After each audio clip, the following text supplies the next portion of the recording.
राधे राधे दोस्तों, जय श्री कृष्णा। आज हम सुनेंगे श्री कृष्ण की बाल लीलाओं में से श्री कृष्ण एवं रुक्मिणी जी के मध्य वार्तालाप की कथा के बारे में। तो आइए शुरू करते हैं हम इस कथा के बारे में। बहुत समय पूर्व एक बार ब्रह्मा से लेकर तुच्छ चींटी तक समस्त जीवों के ज्ञान प्रदान करने वाले भगवान श्री कृष्ण रुक्मिणी जी के शयन कक्ष में विराजमान थे। अपनी सहायिका दासियों सहित वे भगवान की सेवा में संलग्न थी। श्री कृष्ण रुक्मिणी के पलंग पर बैठे हुए थे और दासियां उनको चामर डुला रही थी। भगवान श्री कृष्ण का रुक्मिणी जी के साथ एक आदर्श पति की भांति व्यवहार श्री भगवान की परम पूर्णता की आदर्श अभिव्यक्ति है। ऐसे अनेक दार्शनिक हैं जो पूर्ण सत्य ऐसे विचार को प्रतिपादित करते हैं जिसमें ईश्वर यह अथवा वह नहीं कर सकता। वे ईश्वर अथवा पूर्ण सत्य के मानव रूप में अवतार को अस्वीकार करते हैं, किंतु वास्तव में तथ्य भिन्न है। भगवान हमारे अपूर्ण इंद्रिय कार्यकलापों के भागी नहीं हो सकते। ये सर्वशक्तिमान सर्वव्यापक श्री भगवान हैं। वे अपनी इच्छा से न केवल समस्त सृष्टि की रचना, पालन एवं संहार कर सकते हैं, अपितु सर्वोच्च ध्येय की पूर्ति के हेतु वे साधारण मानव की भांति अवतरित भी हो सकते हैं। जैसा कि भगवद गीता में कहा गया है, जब भी मानवों के वृत्ति पर कार्यों की पूर्ति में असमंजस्य होता है, वे अवतरित होते हैं। कोई बाह्य सत्ता उन्हें अवतरित होने के लिए बाध्य नहीं करती है। मानवों के कार्यकलापों के आदर्श को स्थापित करने के लिए तथा साथ ही साथ मानव सभ्यता की प्रगति में बाधा डालने वाले तत्वों के विनाश के लिए वे स्वयं अपनी अतरंगा शक्ति के द्वारा अवतरित होते हैं। श्री भगवान की दिव्य लीलाओं के इस सिद्धांत के अनुसार वे अपने शाश्वत श्री कृष्ण रूप में यदुवंश में अवतरित हुए। रुक्मिणी जी के महल की साज सज्जा अद्भुत थी। छत पर अनेक चंदोवे लटके हुए थे जिनमें मोतियों की मालाओं से सज्जित झालरें लगी हुई थी। संपूर्ण महल मूल्यवान रत्नों की क्रांति से प्रकाशित था। भारत में सर्वाधिक सुगंधित माने जाने वाले पुष्प बेला और चमेली की अनेक वाटिकाएं महल में थी। इन पौधों के कई समूह थे जिससे खिलते हुए पुष्प महल के सौंदर्य में वृद्धि कर रहे थे। पुष्पों की मधुर गंध के कारण वृक्षों के चारों ओर गुंजन करती हुई मधुमक्खियों के छोटे छोटे समूह मंडरा रहे थे। रात्रि में झरोकों की जाली से मुद्रित करने वाली चंद्रिका छन छन कर आती थी। वहां पुष्पों से लदे हुए अनेक पारिजात के वृक्ष थे और मंद समीर पुष्पों की सुगंध के चारों ओर फैला रहा था। महल की चारदीवारी के अंदर धूप जल रहा था और उसका सुगंधित धुआं झरोखों की जालियों में से बाहर निकल रहा था। कक्ष में दुग्ध फेन के समान धवल चादरों से ढके गद्दे थे। शैया इतनी मृदु एवं धवल थी जैसे दुग्ध फेन हो। इस स्थिति में भगवान श्री कृष्ण अत्यंत सुखपूर्वक बैठे हुए थे और दासियों की सहायता से रुक्मिणी जी उनकी सेवा का आस्वादन कर रही थी। भगवान रुक्मिणी जी की सेवा का आनंद उठा रहे थे। रुक्मिणी जी भी पति के रूप में श्री भगवान की सेवा का अवसर प्राप्त करने के लिए अतिशय उत्सुक थी। अतः वह स्वयं भगवान की सेवा करना चाहती थी। अतः दासी के हाथ से चामर की मूठ लेकर वह स्वयं पंखा डुलाने लगी। चामर की मूठ स्वर्ण निर्मित थी और उनके अनेक मूल्यवान रतन जड़े हुए थे। रुक्मिणी जी की सभी उंगलियां रतन जड़ित अंगूठियों से सुशोभित थी। अतः उनके करक कमलों में आकर चामर की मूठ और भी अत्यधिक शोभायमान हो उठी। उनके पैरों में पायल थी और उनके रतन जड़े हुए थे। उनकी साड़ी की चुन्नटों के मध्य पायल के घुंघरू मधुर स्वर में बज उठे थे। रुक्मिणी जी के उन्नत स्तन कुमकुम और केसर से मंडित थे। इस प्रकार के वस्त्र से ढके हुए स्तनों से निकलने वाले रक्तिम प्रतिबिंब के द्वारा उनके सौंदर्य में वृद्धि हो रही थी। उनके नितंबों का अतिशय उन्नत कटी प्रदेश रतन जड़ित मेखला से सज्जित था और उनके कंठ में अतिशय कांति वाला हार शोभायमान था। सबसे महत्वपूर्ण बात यह थी कि यद्यपि उनकी आयु इतनी हो चुकी थी कि उनके बड़े बड़े पुत्र होते, तथापि भगवान श्री कृष्ण की सेवा में संलग्न होने के कारण उनका सुंदर शरीर तीनों लोकों में अतुलनीय था। जब हम उनके अंदर सुंदर मुख का ध्यान करते हैं तो ऐसा प्रतीत होता है कि उनके सिर पर कुंचित केश, उनके कानों के सुंदर कर्णफूल, उनका सम्मित मुख और उनके स्वर्णमाला सब मिलकर अमृत वर्षा कर रहे हों। यह निश्चित रूप से सिद्ध हो जाता है कि रुक्मिणी जी भगवान श्री नारायण के चरण कमलों की सेवा में सदैव संलग्न रहने वाली मूल लक्ष्मी जी के अतिरिक्त और कोई नहीं थी। महाजनों ने श्री कृष्ण और रुक्मणी जी की द्वारका की लीलाओं में श्री नारायण एवं लक्ष्मी जी की अभिव्यक्ति माना है, जो ऐश्वर्य से परिपूर्ण है। वृंदावन में श्री राधा कृष्ण लीलाएं सरल तथा ग्राम्य हैं और द्वारका की लीलाओं में सुसंस्कृत विशेषताओं से भिन्न है। रुक्मणी जी के विशिष्ट गुण सामान्य रूप से उज्ज्वल थे और श्री कृष्ण उनके व्यवहार से अत्यधिक संतुष्ट थे। श्री कृष्ण ने अनुभव किया था कि जब नारद मुनि ने रुक्मणी जी को एक परिजात पुष्प अर्पित किया था, तब सत्यवान माँ अपनी सोच के प्रति विदेश से भर गई थी और तत्काल उन्होंने श्री कृष्ण से एक वैसे ही पुष्प की मांग की थी। वस्तुतः वे अब तक संतुष्ट नहीं हुई जब तक श्री कृष्ण ने उन्हें पारिजात का एक पूर्ण वृक्ष देने का वचन नहीं दे दिया था।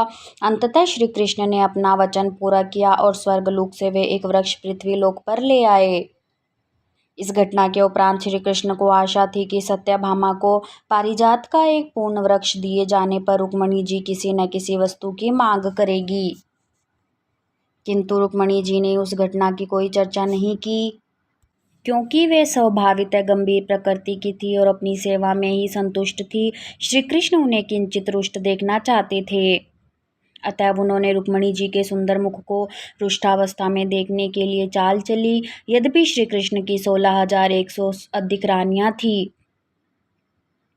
वे प्रत्येक से कौटुंबिक स्नेहपूर्वक व्यवहार करते थे। वे अपनी पत्नी के मध्य ऐसी परिस्थिति उत्पन्न कर देते थे जिसमें पत्नी मानवश उनकी आलोचना करे और श्री कृष्ण उसका आनंद उठाते थे।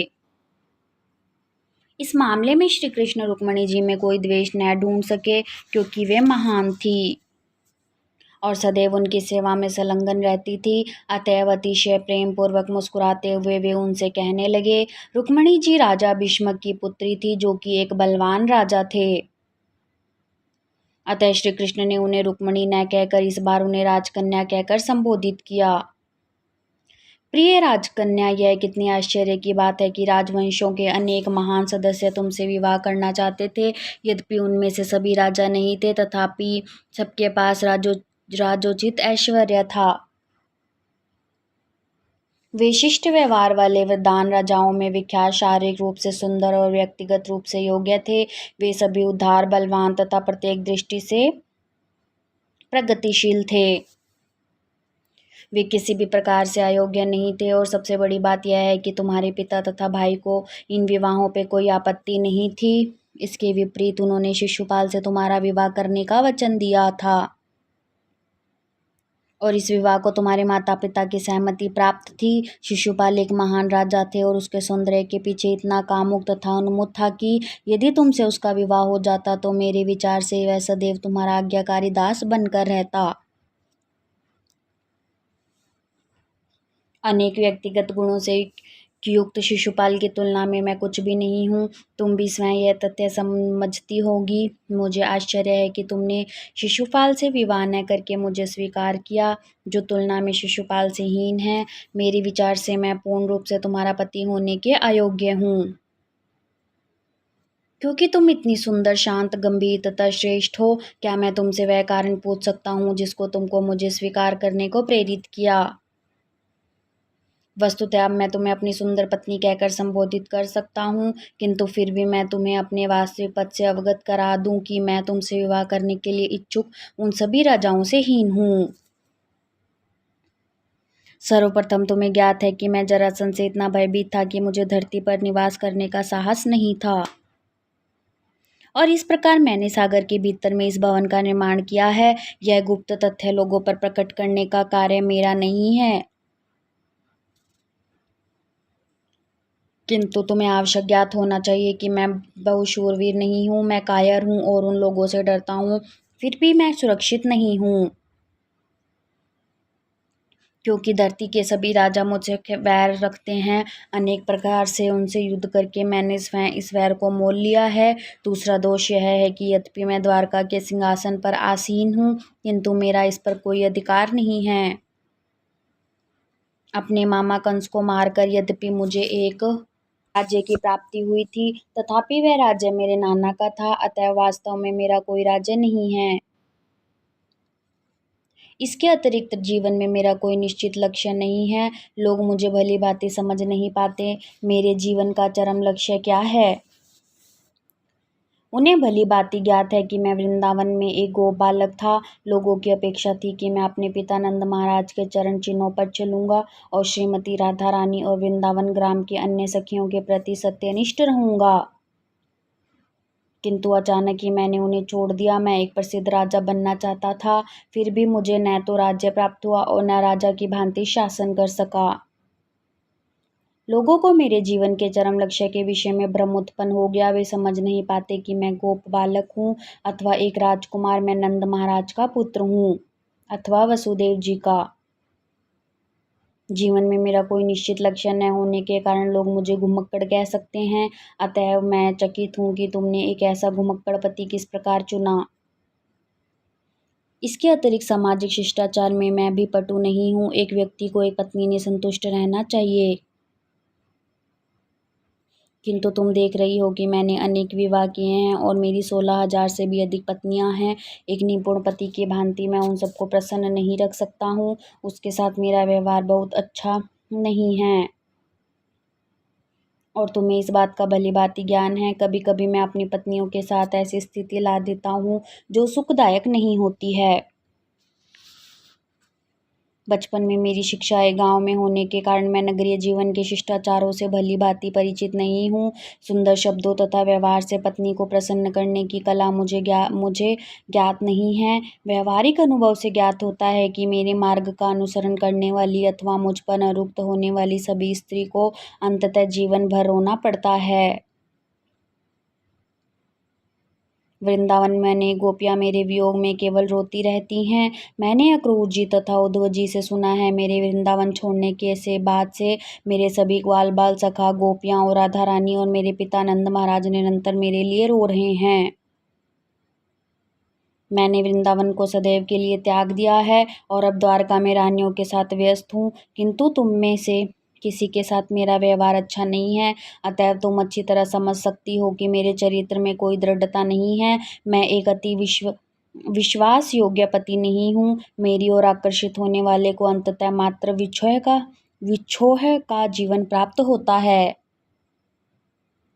प्रिय सुंदरी है राजकुमारी, तुम यह भी ज्ञात होना चाहिए कि मैं सदैव से धनहीन हूँ। मेरे जन्म के तत्काल बाद मुझे निर्धन को नंद महाराज के घर ले जाया गया और वहाँ एक गो बालक के समान मेरा पालन पोषण हुआ। यद्यपि मेरे पोषक पिता के पास हजारों गायें थी, किंतु उनमें से एक भी मेरी संपत्ति नहीं थी। मुझे केवल उनकी देखभाल और सेवा करने का कार्य दिया गया था, किंतु मैं उनका स्वामी नहीं था। यहाँ भी मैं किसी वस्तु का स्वामी नहीं हूँ, अपितु सदैव निर्धन हूँ। इस प्रकार की निर्धन स्थिति पर शोक करने का कोई कारण नहीं है। भूतकाल में मेरे पास कुछ नहीं था, अतः वर्तमान में भी यदि मेरे पास कुछ नहीं है तो मैं शोक क्यों करूं। तुम यह भी ध्यान दो कि मेरे भक्त भी अतिशय ऐश्वर्यवान व्यक्ति नहीं है। भौतिक धन संपत्ति में वे भी निर्धन ही हैं। भौतिक संपत्ति से युक्त जो धनी व्यक्ति है, मेरी भक्ति तथा कृष्ण भावनामृत में उनकी रुचि नहीं है। इसके विपरीत यदि कोई व्यक्ति बलात् या परिस्थितिवश निर्धन हो जाता है, तब यदि उसे उचित अवसर प्राप्त हो तो उसकी रुचि मुझ में हो सकती है। संपत्ति का जिन्हें गर्व है, ऐसे व्यक्तियों को मेरे भक्तों का संग दिया भी जाए तो वे संग का लाभ नहीं उठाते। दूसरे शब्दों में, निर्धन वर्ग के लोगों की मुझ में रुचि हो सकती है, किंतु संपन्न वर्ग के लोगों को कोई रुचि नहीं है। अतएव मेरा विचार है कि तुमने जो मुझे चुना था वह बुद्धिमत्तापूर्ण निर्णय नहीं था। अपने पिता व भाई से शिक्षा प्राप्त करके तुम अत्यंत बुद्धिमती प्रतीत होती हो, किंतु अंततः जीवन साथी के चुनाव में तुमसे एक महान भूल कर दी है। किंतु अभी भी कुछ बिगड़ा नहीं है। ऐश्वर्य, पारिवारिक परंपरा, संपत्ति, सौंदर्य, शिक्षा आदि सभी दृष्टियों से जो वास्तव में तुम्हारे समान हो, ऐसे एक योग्य पति का चुनाव करने को तुम स्वतंत्र हो। तुमने जो भी भूलें की होगी वह विस्मृत कर दी जाएगी। अब तुम अपना फलदायक जीवन मार्ग स्वयं निर्धारित कर सकती हो। सामान्यतः अपने पद से उच्च तथा निम्न पद वालों के साथ विवाह संबंध स्थापित निर्धारित कर सकती हो। सामान्यतः अपने पद से उच्च अथवा निम्न पद वालों के साथ विवाह संबंध स्थापित नहीं किया जाता है। प्रिय विदर्भ राजकन्या, मेरा विचार है कि तुमने विवाह से पूर्व गंभीरता पूर्वक विचार नहीं किया था, अतएव तुमने पति के रूप में मेरा गलत चुनाव कर लिया। तुमने गलत रूप से यह सुन लिया कि मैं अत्यंत श्रेष्ठ चरित्र वाला हूँ, जबकि वास्तव में मैं एक भिक्षुक से अधिक कुछ नहीं था। मुझे अथवा मेरी वास्तविक स्थिति को देखे बिना केवल मेरे विषय में सुनकर तुमने मुझे पति रूप में चुन लिया। ऐसा करना उचित नहीं था। अतएव मेरा तुमको परामर्श है कि अब तुम किसी महान क्षत्रिय राजा को चुनकर उसे अपने जीवन साथी के रूप में स्वीकार कर सकती हो और मुझे त्याग सकती हो। श्री कृष्ण ने रुक्मणी जी के समक्ष विवाह विच्छेद का प्रस्ताव तब रखा जब पहले से ही रुक्मणी जी अनेक युवा पुत्रों की माता बन चुकी थी। अतएव रुक्मणी जी के सम्मुख रखा गया श्री कृष्ण का प्रस्ताव अनपेक्षित था, क्योंकि वैदिक सभ्यता में पति पत्नी को विलग करने के लिए विवाह विच्छेद जैसी कोई चीज नहीं है। न ही रुक्मणी जी के लिए प्रौढ़ावस्था में ऐसा करना संभव था, जबकि उनके कई विवाहित पुत्र भी थे। श्री कृष्ण का प्रत्येक प्रस्ताव रुक्मणी जी को पागलपन के समान प्रतीत हुआ और श्री कृष्ण ऐसी बातें कह सकते हैं, इस पर उन्हें अत्यंत आश्चर्य हुआ। यद्यपि वे अत्यंत सरल स्वभाव की थी, किंतु श्री कृष्ण से वियोग के विचार से उनकी व्याकुलता पल पल बढ़ रही थी। श्री कृष्ण ने आगे कहा, तुम्हें अपना परलोक भी बनाना है, अतएव तुमको परामर्श है कि तुम किसी ऐसे व्यक्ति को चुनो जो तुम्हारे इस जीवन तथा अगले जीवन दोनों में सहायक हो सके, क्योंकि मैं तुम्हारी सहायता करने में पूर्ण रूप असमर्थ हूँ। हे सुंदर राजकुमारी, तुम जानती हो कि शिशुपाल, शाल्व, जरासंध, दंतवक्र और तुम्हारे भाई रुक्मी सहित समस्त राजा मेरे शत्रु हैं। वे मुझे पसंद नहीं करते हैं। अपने अंतर्मन से वे मुझसे घृणा करते हैं। वे सभी राजा अपनी भौतिक संपत्ति पर अत्यंत गर्व करते थे और वे अपने समक्ष आने वाले किसी भी व्यक्ति की चिंता नहीं करते थे। उनको पाठ पढ़ाने के उद्देश्य से तुम्हारे इच्छा अनुसार मैं तुम्हारा हरण करने के लिए सहमत हो गया। यद्यपि तुम विवाह से पूर्व भी मुझसे प्रेम करती थी, किंतु वास्तव में मुझे तुमसे कोई प्रेम नहीं है।